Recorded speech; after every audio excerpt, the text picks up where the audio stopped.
Bună ziua!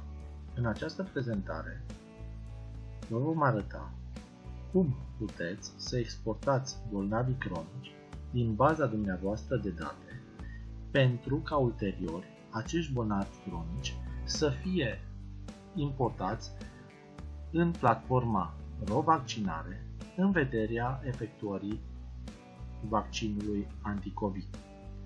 Pentru aceasta, trebuie să mergeți pe tabul numărul 1, persoane, și să selectați butonul RoVaccinare. După apăsarea butonului RoVaccinare, se va deschide forma în care puteți să faceți exportul persoanelor eligibile pentru importul în platforma RoVaccinare. Aveți posibilitatea de a face exportul pentru bolnavii cronici cu vârsta peste 65 de ani sau pentru toți bolnavii cronici existenți în lista dumneavoastră. În cazul de față, voi face exemplul cu bolnavii cronici peste 65 de ani. Se apasă butonul peste 65 de ani. Programul vă întreabă dacă doriți să generați această listă.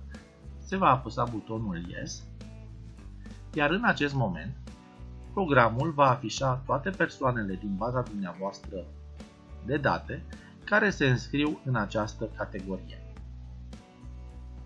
În cazul în care nu doriți să faceți exportul anumitor persoane din lista dumneavoastră, este suficient să vă puneți pe persoana respectivă, să vă poziționați pe numele sau pe CNP-ul persoanei pe care nu doriți să se regăsească în fișierul de export și să apăsați butonul Inactivează.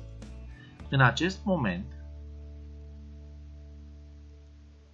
persoana pe care dumneavoastră ați selectat-o nu se va mai regăsi în lista pe care urmează să o exportați. Este foarte important ca atunci când faceți exportul să fiți pe butonul Active, pentru că doar această listă este lista corectă pe care dumneavoastră ați operat-o pentru export. Dacă vă puneți pe Inactive, în acest moment, aici veți vedea lista cu persoanele pe care nu doriți să le exportați. Iar dacă bifați toate, se vor regăsi toate persoanele generate de calculator. Revenim pe butonul Active. În acest moment avem lista persoanelor pe care doriți să o exportați și apăsați butonul Export Excel. Programul vă propune calea unde să exportați acest fișier. În principiu este vorba de directorul raportor din cadrul directorului TOS. Denumirea fișierului trebuie să rămână import bulk, deoarece platforma RoVaccinare așa cere. Se apasă butonul Save. În acest moment, vi se deschide fișierul Excel cu lista persoanelor pe care trebuie să le exportați.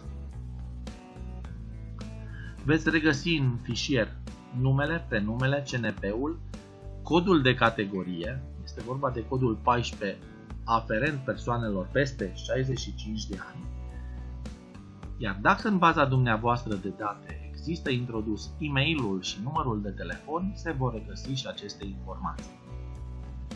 Voi închide fișierul Excel generat pentru import. Observați că aveți posibilitatea să faceți o filtrare după lista persoanelor exportate și lista persoanelor care au rămas. Active nu mai sunt, dacă bifăm toate, vom vedea persoanele care au fost scoase de către dumneavoastră din listă. În principiu, zicem noi, dumneavoastră veți face exportul tuturor persoanelor. Dar dacă doriți să nu exportați anumite persoane, puteți face acest lucru de a inactiva anumite persoane din lista dumneavoastră.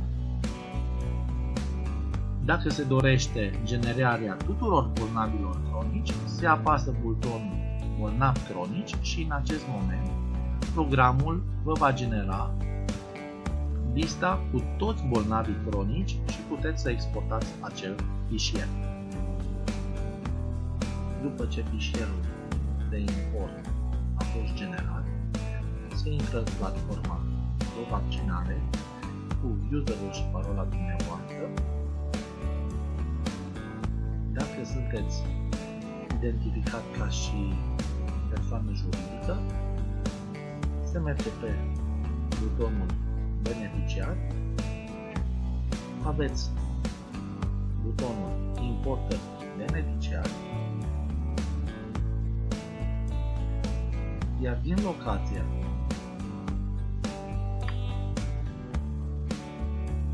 de unde s-a făcut importul, se va selecta fișierul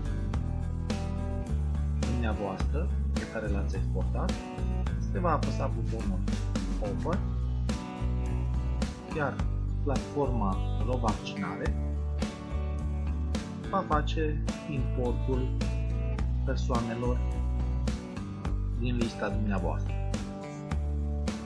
Apoi, în platforma RoVaccinare se vor regăsi persoanele pe care dumneavoastră le-ați importat. Aveți posibilitatea fie a interveni și a modifica informațiile cu privire la persoană, fie să apăsați butonul Programează, să selectați un centru din județul dumneavoastră,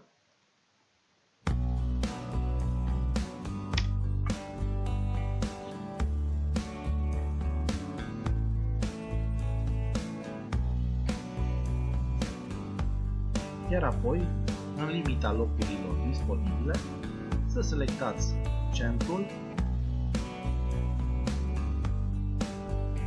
și să faceți programarea persoanei. Eu vă mulțumesc că ați urmărit această prezentare și vă doresc sport la nume. O zi bună!